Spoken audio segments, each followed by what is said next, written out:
Janaki versus state of Kerala JSK. നമ്മുടെ സുരേഷ് ഗോപിയുടെ ഈ അടുത്ത കാലത്ത് ഭയങ്കര കോൺട്രവേഴ്സി ഉണ്ടാക്കിയ ഒരു സിനിമയാണ് JSK. എന്നാൽ JSK വേറൊരു പടത്തിലുണ്ട്. പക്ഷേ Janaki versus state of Kerala അല്ല, Jackie versus state of Karnataka. Yuddhakanda chapter 2 പറഞ്ഞ സിനിമയെ പറ്റിയിട്ടാണ് നമ്മൾ സംസാരിക്കുന്നത്. ആമസോൺ പ്രൈമിലാണ് പടം സ്ട്രീം ചെയ്യുന്നത്. ഒരു കോർട്ട് റൂം ഡ്രാമയാണ് ഈ സിനിമ. കന്നഡ ലാംഗ്വേജിലുള്ള പടമാണ്, പക്ഷെ തമിഴ്, തെലുങ്ക്, ഹിന്ദി എല്ലാ ഭാഷയിലും അവൈലബിൾ ആണ്. സോ ഇതിൽ തുടക്കം മാത്രമാണ് ജാക്കി വേഴ്സസ് സ്റ്റേറ്റ് ഓഫ് കർണാടക പറയുന്നത്. പിന്നീട് നിവേദിത വേഴ്സസ് സ്റ്റേറ്റ് ഓഫ് കർണാടകയാണ് പറയുന്നത്.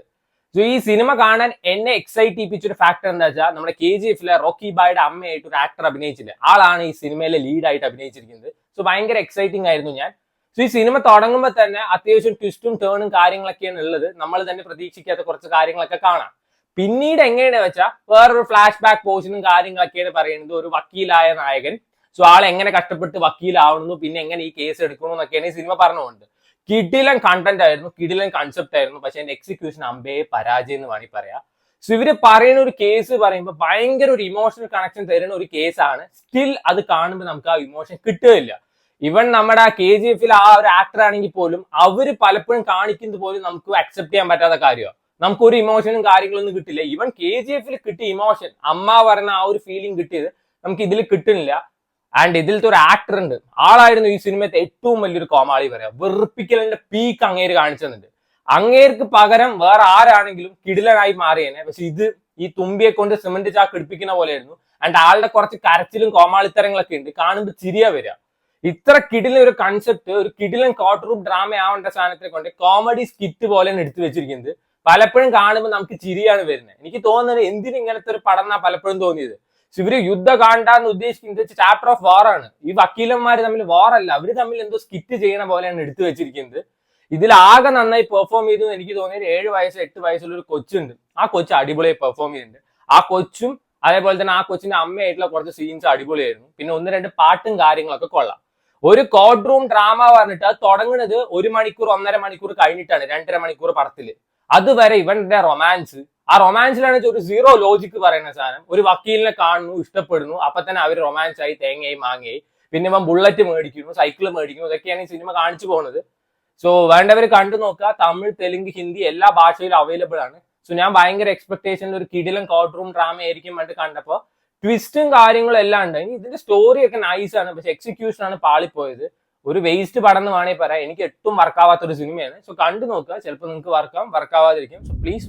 ഒരു കൊച്ച് ഫീൽ ഗുഡ് കോമഡി പടം OTT റിലീസ് ചെയ്തിട്ടുണ്ട്. ആമസോൺ പ്രൈമിലാണ് സ്ട്രീം ചെയ്യുന്നത്. സിനിമയുടെ പേര് ഗുൽക്കണ്ട്. സോ യൂഷ്വലി എല്ലാ OTT പ്ലാറ്റ്ഫോമും സിനിമയെ പറ്റിയിട്ട് ഒരു സിനോപ്സിസ് കൊടുക്കും. ആൻഡ് അത് വായിച്ചപ്പോൾ എനിക്ക് ഭയങ്കര ഇൻട്രസ്റ്റിംഗ് ആയി തോന്നി. ഗുൽക്കണ്ടിന്റെ ഓൾമോസ്റ്റ് 10 ബെനിഫിറ്റ്സ് നമുക്കറിയാം. എന്നാൽ 11ാമത്തത് ഒന്നും കൂടി എക്സൈറ്റിംഗ് ആണ്. അതാണ് ഹാപ്പിനെസ്. ഈ സിനിമ പറയുന്നത് വന്നിട്ട് ഓൾഡ് ലവേഴ്സ് റീയൂണൈറ്റ് ചെയ്താൽ എങ്ങനെയുണ്ടാവും, അവരുടെ റീയൂണിയൻ ആണ് പറയുന്നത്. ആൻഡ് അവര് പറയുന്നത് ഓൾഡ് ലവേഴ്സിന്റെ റീയൂണിയനേക്കാളും വലിയ നൊസ്റ്റാൾജിക് ആയിട്ടുള്ള കാര്യങ്ങൾ ഇല്ലാന്ന്. സോ ഈ റീയൂണിയൻ ഓൾഡ് ലവേഴ്സ് എന്നൊക്കെ വിചാരിക്കുമ്പോൾ 96 സിനിമയൊന്നും ആരും വിചാരിക്കരുത്. അത് കുറച്ചും കൂടി ഇമോഷണൽ സൈഡ് പിടിക്കുന്ന പടമാണെങ്കിൽ ഇത് കോമഡി, ഫീൽ ഗുഡ് എലമെന്റ്സ്, കുറച്ച് മെസ്സേജസ്, കുറച്ച് ഇമോഷണൽ സീൻസ് ഉള്ള വളരെ നല്ലൊരു സിനിമയാണ്. സോ ഇതിൽ അഭിനയിച്ച ആൾക്കാരെ ഒന്നും പേഴ്സണലി എനിക്കറിയില്ല. ഇതിലെ നായികയെ മാത്രമേ എനിക്കറിയുള്ളൂ. നമ്മുടെ ജ്യോതികയുടെ ഡബ്ബ കാട്ടൽ 1 സീരീസ് നെറ്റ്ഫ്ലിക്സിൽ റിലീസ് ആയിട്ടുണ്ടായിരുന്നല്ലോ, അതിൽ പോലീസുകാരിയായിട്ടൊരു കൊച്ചു വരുന്നുണ്ട്. ആളാണ് ഈ സിനിമയിൽ നായിക. സോ ഈ സിനിമ തുടങ്ങുന്ന ആദ്യത്തെ ഒരു 5 മിനിറ്റ് കണ്ടപ്പോ എനിക്ക് വേഗം നിർത്തിയിട്ട് പോകാനാ തോന്നിയത്. പിന്നെ ഞാൻ ചുമ്മാ ഒന്നും കാണാനില്ലല്ലോ പറഞ്ഞ് കണ്ടപ്പോ ഒരു ട്വിസ്റ്റ് വരും. ഓൾമോസ്റ്റ് 15 to 20 മിനിറ്റ്സ് ആകുമ്പോൾ ഒരു ട്വിസ്റ്റ് വരും. നമ്മൾ മലയാളത്തിൽ എനിക്ക് തോന്നുന്നു ജോജു അഭിരാമിയും കൂടിയുള്ള ഒരു സിനിമയിൽ ഇതേപോലത്തെ ഒരു ട്വിസ്റ്റ് ഞാൻ കണ്ടിട്ടുണ്ട്. ആ സമയത്ത് അവരൊരു ഇമോഷണൽ സീൻ ഉണ്ടായിരുന്നു, കിടിലനായിരുന്നു. എത്ര നാച്ചുറൽ ആയിട്ടാണെന്ന് അറിയാം, അവർ കരയണം കാര്യങ്ങളൊക്കെ ഉണ്ടായിരുന്നു.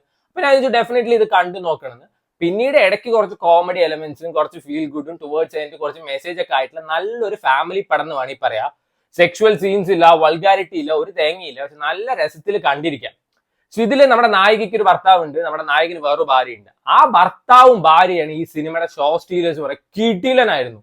കുറച്ച് ഓവർ ദ ടോപ്പ് പെർഫോമൻസ് ആയിരുന്നു, പക്ഷെ നല്ല രസമായിരുന്നു. ഒരു സൈഡ് നമ്മൾ നോക്കുമ്പോൾ ഭയങ്കര എഡ്യൂക്കേറ്റഡ് ആയിട്ടുള്ള ഒരു സ്ത്രീ, മറ്റേ സൈഡ് നോക്കുമ്പോൾ അധികം എഡ്യൂക്കേഷൻ ഒന്നും ഇല്ലാത്ത സാധാരണ ഒരു വീട്ടമ്മയായിട്ടുള്ള ഒരു സ്ത്രീ. എന്നാൽ അവരുടെ പെർഫോമൻസ് നല്ല രസമായിരുന്നു. അവരുടെ ചിരിയും അതേപോലെ തന്നെ അവരുടെ പൊട്ടത്തരൊക്കെ കണ്ടിരിക്കാൻ നല്ല രസമാണ്. സമയം ഉണ്ടെങ്കിൽ കണ്ടുവെക്കുക. ആമസോൺ പ്രൈമിൽ അവൈലബിൾ ആ.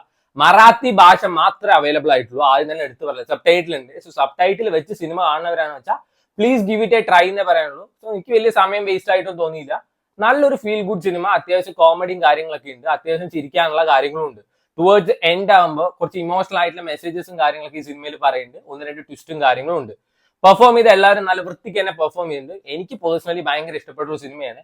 സോ ഇത് കൂടുതൽ ലാംഗ്വേജസിൽ അവർ ഇറക്കുകയാണെന്ന് വെച്ചാൽ ഒന്നും കൂടി നന്നായേനെ തോന്നിയിട്ടുണ്ടായിരുന്നു. ഇത് കുറച്ച് മുമ്പ് തന്നെ ആമസോണിൽ റെന്റിന് വന്നിട്ടുണ്ടായിരുന്നു. ഇതിന്റെ ഈ ഒരു പോസ്റ്റർ അവർ കൊടുത്ത് എനിക്ക് ഭയങ്കര ക്യാച്ച് ആയിട്ട് തോന്നിയിട്ടുണ്ടായിരുന്നു. പക്ഷെ റെന്റിനായിട്ട് ഞാൻ കണ്ടിട്ടുണ്ടായിരുന്നില്ല. ഇപ്പൊ അത് അവൈലബിൾ ആണ്. സോ വേണ്ടവർ കണ്ടുവെക്കുക പ്ലീസ്.